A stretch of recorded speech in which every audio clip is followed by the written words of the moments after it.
அனைவருக்கும் RCCA வணக்கங்கள். இன்று நாம் செல்லியல் என்ற தலைப்பில் பல்வேறு வினாக்கள் நாம் பார்க்க போறோம். அதற்கு முன் நீங்க சேனலை சப்ஸ்கிரைப் பண்ணணும், மறக்காம சப்ஸ்கிரைப் பண்ணுங்க. வாங்க வினாக்கள் பார்க்கலாம். ஃபர்ஸ்ட், செல் உறுப்புகள், அதை யார் கண்டறிந்தவர்கள்? இந்த தலைப்பில் வினாக்கள் பார்க்கலாம். ஃபர்ஸ்ட், செல்லை கண்டறிந்தவர் யார்? Robert Hooke. இவர் 1665 செல்லை கண்டுபிடித்தார். அடுத்தது, செல் நுண் உறுப்புகளை கண்டறிந்தவர் யார்? ஆண்டன் லாவான் ஹூக். இவர் 1668 செல் நுண்ணுறுப்புகளை கண்டுபிடித்திருப்பார். அடுத்தது, உட்கருமணி நியூக்ளியஸை கண்டறிந்தவர் யாருன்னா ஃபாண்டனா.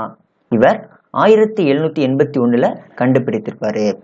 அடுத்தது, நியூக்ளியஸ் கண்டறிந்தவர் யாருன்னா ராபர்ட் பிரவுன். 1840 நியூக்ளியஸை கண்டுபிடித்திருப்பார் யாருன்னா ராபர்ட் பிரவுன். அடுத்தது, மைட்டோகாண்ட்ரியாவை கண்டறிந்தவர் யாருன்னா கோலிக்கர்.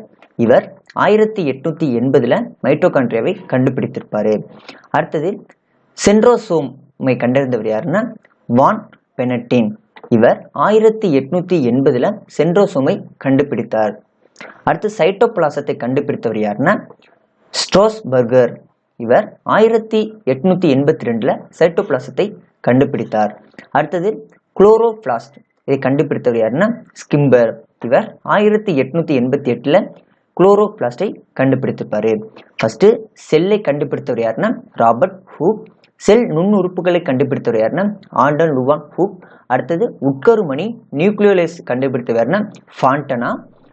அடுத்து, நியூக்ளியஸ் கண்டுபிடித்தவர் யாருன்னா ராபர்ட் பிரவுன். மைட்டோகாண்ட்ரியாவை கண்டுபிடித்தவர் யாருன்னா கோலிக்கர். சென்ட்ரோசோமை கண்டுபிடித்தவர் யாருன்னா வான் பெனட்டின். சைட்டோபிளாசத்தை கண்டுபிடித்தவர் யாருன்னா ஸ்டோர்பர்கர். அடுத்தது, குளோரோபிளாஸ்டை கண்டுபிடித்தவர் யாருன்னா ஸ்கிம்பர். அடுத்தது, குரோமோசோம் கண்டுபிடித்தவர் யாருன்னா வால்டேயர். இவர் 1888 குரோமோசோமை கண்டுபிடித்தார்.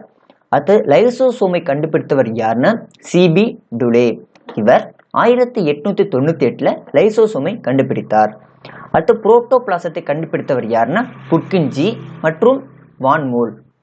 புரோட்டோபிளாசத்தை கண்டுபிடித்தவர் யாருன்னா புர்கின்ஜி மற்றும் வான் மோல். அடுத்து, ரிபோசோமை கண்டுபிடித்தவர் யாருன்னா கிளாட் மற்றும் பாலட். ரிபோசோமை கண்டுபிடித்தவர் யாருன்னா கிளாட் மற்றும் பாலட். அடுத்து, சென்ட்ரோமியரை கண்டுபிடித்தவர் யாருன்னா வால்டேயர்.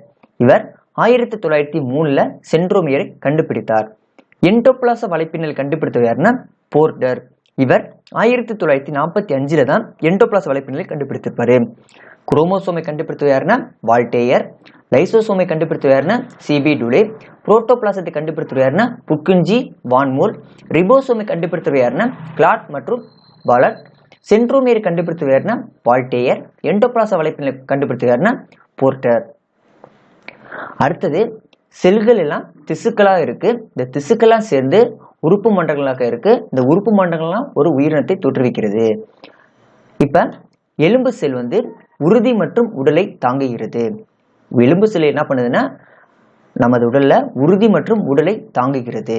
அடுத்த, நரம்பு செல், இது நரம்பு தூண்டுதலை கடத்துகிறது. நரம்பு செல் நரம்பு தூண்டலை கடத்துகிறது. அடுத்த, கூம்பு செல், குச்சி செல், இது பார்வை மற்றும் நிறத்தை உணரும் செல்களாகும். அடுத்து, தட்டு எபித்திலிய செல் வடிவம் மற்றும் பாதுகாப்பை உறுதிப்படுத்துகிறது. அடுத்தது, நத்தை கூடு, அதாவது செவி செல், இது ஒளி அலையை உணர்கிறது. அடுத்து, சுரப்பி செல், இது சுரத்தல் பணியை மேற்கொள்கிறது. அடுத்து, தசை செல், இது சுருங்கி விரிதலை மேற்கொள்கிறது. அடுத்தது, கொழுப்பு செல், இது கொழுப்பை சேமிக்கிறது. ஓகே, அடுத்தது, பொருளும் வேதியியல் அலகும்.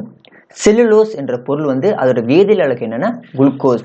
செல்லுலோஸ் என்ற பொருளுக்கு வேதியியல் அலகு என்னன்னா குளுக்கோஸ். அடுத்து, ஹெமி செல்லுலோஸ் என்ற பொருளுக்கு வேதியியல் அலகு சைலோஸ். அடுத்து, மேனோஸ். அடுத்தது, கேலக்டோஸ். அடுத்து, லிக்னின் என்ற பொருளுக்கு வேதியியல் அலகு கோனிஃபைரல் ஆல்கஹால். லிக்னின் என்ற பொருளுக்கு வேதியியல் அலகு என்னன்னா கோனிஃபெரைல் ஆல்கஹால். அடுத்து, கியூட்டின் என்ற பொருளுக்கு வேதியியல் அலகு என்னன்னா கொழுப்பு அமிலங்கள். கியூட்டின் என்ற பொருளுக்கு வேதியியல் அலகு என்னன்னா கொழுப்பு அமிலங்கள். பெக்டின் என்ற பொருளுக்கு வேதியியல் அலகு குளுக்கோரோனிக் அமிலம். பெக்டின் என்ற பொருளுக்கு வேதியியல் அலகு குளுக்கோரோனிக் அமிலம். அடுத்தது சுபேரின் என்ற பொருளுக்கு வேதியியல் அலகு என்னன்னா கொழுப்பு அமிலம். சுபேரின் என்ற பொருளுக்கு வேதியியல் அலகு கொழுப்பு அமிலம். அடுத்தது செல்கள் அதன் வடிவம். நரம்பு செல் நட்சத்திர வடிவம். நரம்பு செல் நட்சத்திர வடிவம். சுடர் செல் குழல் வடிவம். சுடர் செல் குழல் வடிவம். சுரப்பி செல் கனச்சதுர வடிவம். தட்டு எபித்திலியம் செல் பல்கோண வடிவம். தூண் எபித்திலிய செல் உருளை வடிவம். ரத்தம் நீள் வடிவம். தசை நார்கள் அதுவும் நீள் வடிவம். குடல் தூண் வடிவம். நரம்பு செல் நட்சத்திர வடிவம். சுடர் செல் குழல் வடிவம். சுரப்பி செல் கனச்சதுர வடிவம். தட்டு எபித்திலிய செல் பல்கோணம் வடிவம். தூண் எபித்திலியம் செல் உருளை வடிவம். ரத்தம் செல் நீள் வடிவம். தசைநார் செல் நீள் வடிவம். குடல் செல் தூண் வடிவம். அடுத்து செல் சுவரை கண்டறிந்தவர் யார்? செல் சுவரை கண்டறிந்தவர் யாருன்னா ராபர்ட் ஹூக். இவர் 1665 செல் சுவரை கண்டறிந்தார். அடுத்தது பொது பெயர், அதோட உயிரியல் பெயர் என்னன்னா அதுல மொத்தம் எத்தனை குரோமோசோம்கள் எண்ணிக்கை இருக்கு? ஃபர்ஸ்ட் பல ஈ, இதோட உயிரியல் பேர் ட்ரைசோபிலா மெலனோகிளாஸ்டர். இதோட மொத்தம் எத்தனை குரோமோசோம் இருக்குன்னா மொத்தம் 8. அடுத்தது கோழி. கோழி கேலஸ் டொமஸ்டிகஸ். இதுல மொத்தம் எத்தனை குரோமோசோம் இருக்குன்னா 78. அடுத்து எலி. எலியோட உயிரியல் பேர் என்னன்னா மஸ்முஸ் குலஸ். இதுல மொத்தம் 40 குரோமோசோம்கள் உள்ளது. அடுத்தது குரங்கு. குரங்கு கொரிலா கொரிலா. இதுல 48 குரோமோசோம்கள் உள்ளது. அடுத்து மனிதன் ஹோமோ செப்பியன்ஸ். இதுல 46 மொத்த குரோமோசோம்கள் உள்ளது. வெங்காயம் ஆலியம் சேபா. இதுல 16 குரோமோசோம்கள் உள்ளது. அடுத்து அரிசி, அதோட உயிரியல் பேர் என்னன்னா ஒரைசா சட்டைவம். இதுல 24 குரோமோசோம்கள் உள்ளது. அடுத்தது மக்காச்சோளம், அதோட உயிரியல் பேர் சியா மைப்ஸ். இதுல 20 குரோமோசோம்கள் உள்ளது. அடுத்து காஃபி. காஃபியா அராபிகா.